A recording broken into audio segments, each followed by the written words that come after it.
Hey, welcome to Based. Usually we start this out, me or my co-host Nick, by saying sorry for the clickbait. Well, this time's a little different. I am not sorry at all for the clickbait. I am obsessed with this. So the LA-2A has long been my favorite bass compressor because of its studio use. There's a wonderful Union tube and transistor lab compressor I'm obsessed with. One of my favorite compressors ever. I have a rack mount. Well, it's a Stam Audio clone of a real LA-2A. It's huge. It's 3 rack spaces. I love the sound of it. I don't get to use it as much as I would like because it's in a rack, and I get hired to go places, and I'm not going to bring this huge LA-2A with me. And even if I did, it would be weird. But I came across on Instagram someone by the name of Doc Lloyd, and I noticed this absolutely crazy looking pedal, huge, heavy tubes. Let's see if you can see it. There you go. Very cool. Has a T4B optical sensor in it, 2 tubes, super quality looking situation.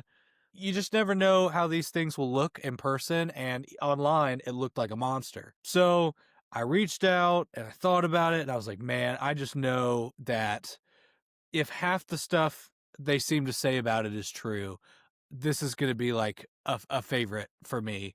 And turns out it is. This has gone with me to every performance, every recording studio session, every time I have plugged my bass in a meaningful way. This has been on it since I've gotten it. I like it that much. So I'm just out here sharing the gospel. The Doc Lloyd DLA-2A is my favorite compressor ever. And I'm talking, it doesn't matter rack mount studio stuff. It doesn't matter pedals. It doesn't matter. There are some major downsides with it. Something like the Lab, also I would consider one of my favorites. They're honestly, they're almost neck and neck. This is different though. This is a 1-for-1 recreation of an LA-2A in a pedal. The audio signal path is the same as an LA-2A. What is different? How did they get it in this little enclosure? I mean, it's huge for a pedal, but it's very small for an LA-2A. The way they printed the circuit board and the way they eliminated the side chain tubes in the original LA-2A circuit, replaced it with solid state. Because of that, they were able to cut down on a considerable amount of size. And whether sidechain tubes affect the feel of a unit or whatever, I might like this better than plugging into all of the LA-2A clones I have plugged into. So it's that good. And not only is it that good, it is made to run with microphones, or there is a dedicated unbalanced instrument input that is already ready to go for your bass guitar or guitar, whatever you want to plug in it. And there is an unbalanced out as well as a line balanced out. What does that mean? Well, you could use this as a preamplifier. You could show up, plug your bass into this, use an adapter to go from 1/4 inch to XLR on the end of it and go right into a recording console. You could do that. It's just, it's simple. It is exactly what you would want. And I don't know, it's just, it's done so well. So I hope you enjoy it. I hope you like it as much as I do. And now we can talk about some downsides afterwards because nothing is perfect. So I've got my API 3124 preamp. It is legit. It's very nice. This is bypass. Good old-fashioned P bass. If you hear a little bit of buzzing, that is the bass itself. It happens. So here is the sound by itself of my wonderful 3124 API preamp.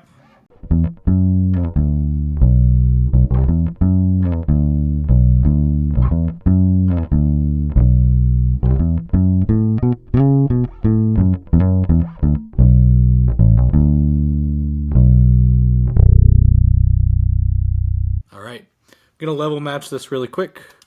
I'm going to turn the peak reduction off so we get no compression. So I've attempted to level match them crudely using my Apollo's meters, but This is just the sound of the unit. I'm going to turn it on.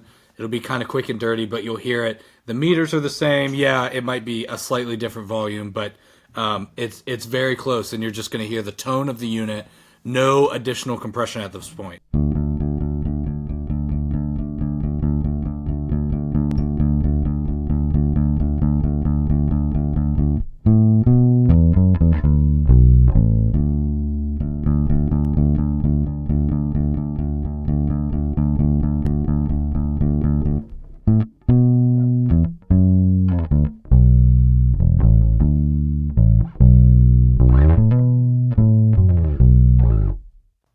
I hope you can hear that. Man, it's just like just thickens up immediately.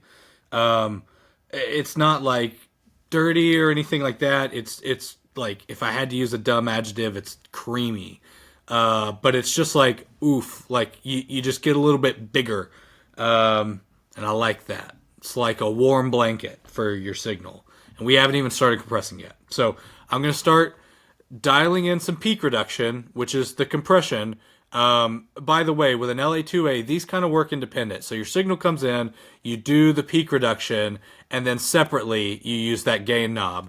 Now, if you push the gain knob pretty hard, it does a type of distortion, usually kind of around this area. I might be able to show it. You could probably hear some noise because of how much gain I just added. It's not necessarily a sound that is great for bass. It's not a uniform clip, so don't think you're gonna like just clip this unit and get a better sound out of clipping it. You kind of just want to control your gain how it feels right. Okay, so let's get it about where it was. Start using the peak reduction.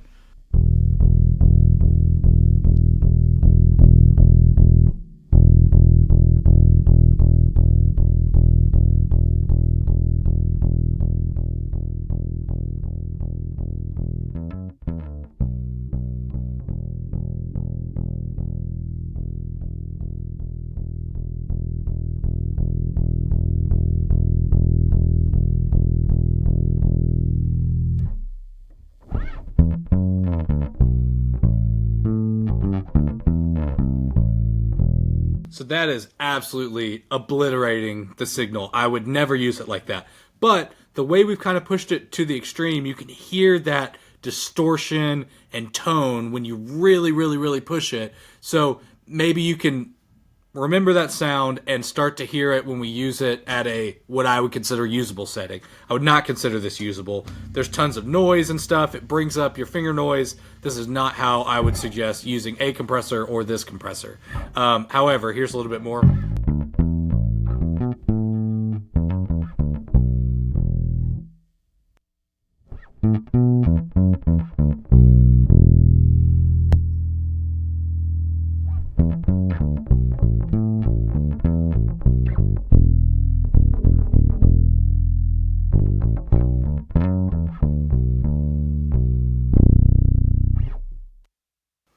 So, let's bring it back into reality. Kind of this area.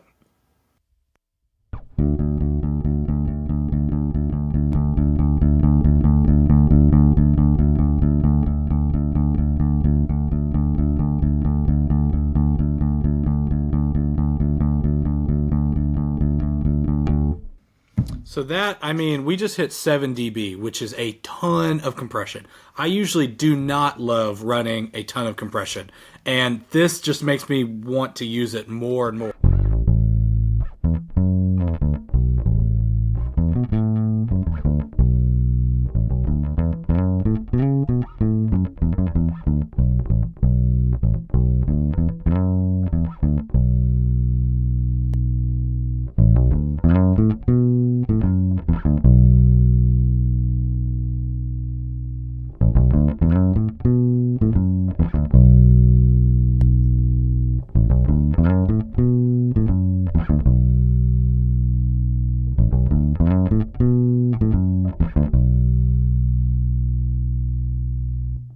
And I hope you watch as it attenuates and then brings it back up.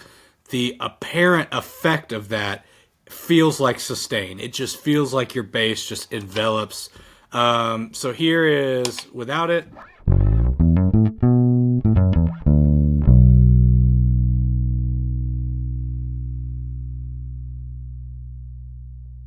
Here is with it.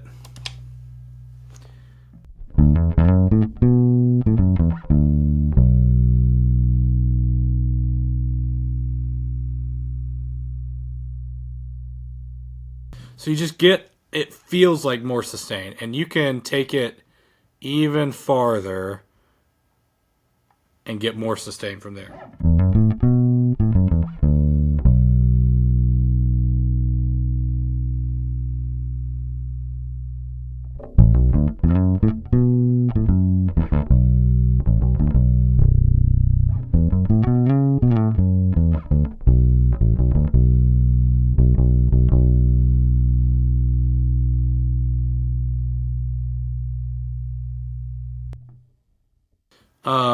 Anyway, for giggles, while we're here, I'm going to have to turn my API preamp way down, and I'm going to max this gain out. So just so you can hear what the gain itself, it's a tube makeup gain. Oh gosh, it's going to blow everything out. Okay, let me see. All right, I have the API preamp turned all the way down with a additional 20 dB pad on it because of how much gain this is, but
so the distortion is not something I'm necessarily chasing after in this. It's not something I'm shying away from. I just like to keep it, if I'm really trying to get the most out of the tube, and usually if I'm attenuating with something else afterwards, if I'm in a pedal board, or I could probably get away with this if I'm going straight to a mixer from the other output.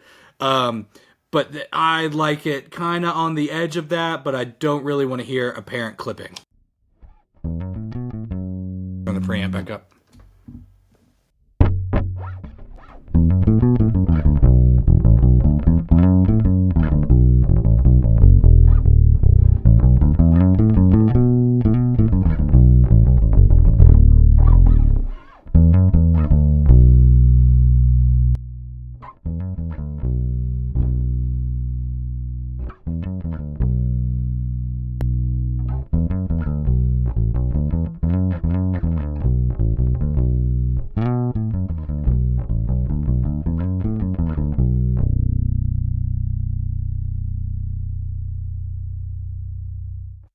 So what are the downsides here? Well, it's very big. Look, I mean, here's the lab compressor, not the smallest pedal in the world, but certainly not big.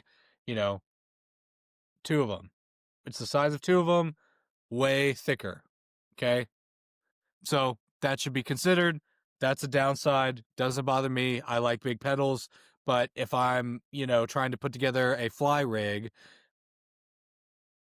I'm going to have to make some hard choices.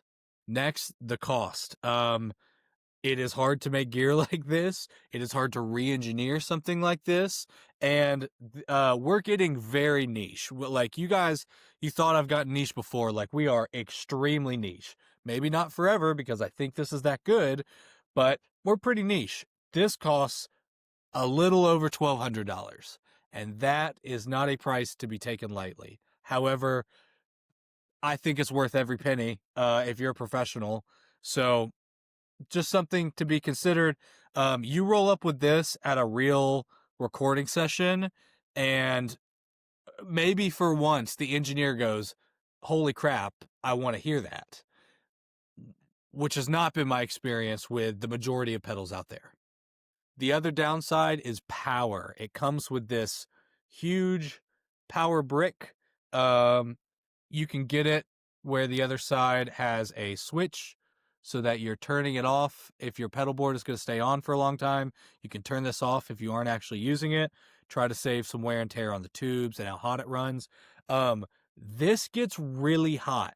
However, I have taken this on festival stages. I have played it for an entire 2 or 3 days of recording studio work. This does get really hot. This does get really hot, just like the real unit does. It's got tubes, it's got all the things.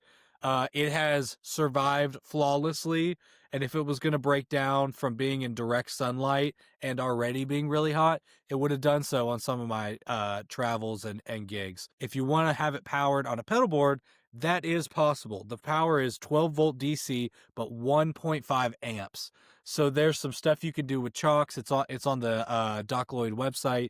It takes like 3 12-volt chocks outs. Then you have to do a voltage invert thing. It's a little over my head. It's on their website. They say like click here, here, and here on Amazon. Buy these cheap cables. You can power it from your pedal board, but it is power hungry. The other thing it does have is an emphasis control, just like the original rack unit. On the rack unit, it was like a screw that you had to change, and it changes the emphasis of the signal. So fully clockwise is flat, and as you go counterclockwise, it is more and more sensitive to the high end. So as a bass player, now a lot of people leave this flat, but personally, I enjoy bringing it up a little bit so that my lowest lows are not triggering the compressor. They're still being compressed. This isn't like a blend, but it's not triggering in the same way. And the high end of my bass is consistently triggering. I just find that I like how that reacts a lot better. It feels quicker. I don't know. I just like how it feels when my tone flows through it like that. Hey, I hope you liked it. Again, this is like, I, I've waited for weeks thinking that the hype to me is going to die down, and I just like it more and more. This is a desert island piece of gear for me. For the LA-2A thing, we have reached the end. Like, if you want the real thing with the tubes and the mojo and the whatever on your pedal board, this is it. There is no other place to look. The way it's also laid out, like, to be honest, it's got me thinking about selling my Stam Audio LA-2A clone that has new old stock tubes in it. Like, this is that good. I would buy multiple of these to run vocals for in my studio if I was independently wealthy. So, if you have to have the best, this is the one. Even crazier, like, the Noble is the only other piece of gear to infatuate me like this has. If I only had one big pedal I could show up with at a gig, I'm putting an XLR out on this, and I'm showing up with just this. I'm not even showing up with an EQ. So I'm super into it. Your mileage may vary. I'm not getting paid at all to say this. I wish I was. I would totally be paid to say this, but I'm giving up the goods for free. With that being said, I was able to purchase this at a discounted price. I had it in my hands. I had already made up my opinion, and then I reached out and said, "Hey man, I have to keep this. You can't get this back." Anyway, hope you liked it. Hope to see you around. Check out some videos that I've done previously. Check out my friend Nick Bernard. He's awesome. He does some videos for this channel too. We have a podcast together. Blah, blah, blah, blah, blah. Subscribe. See ya.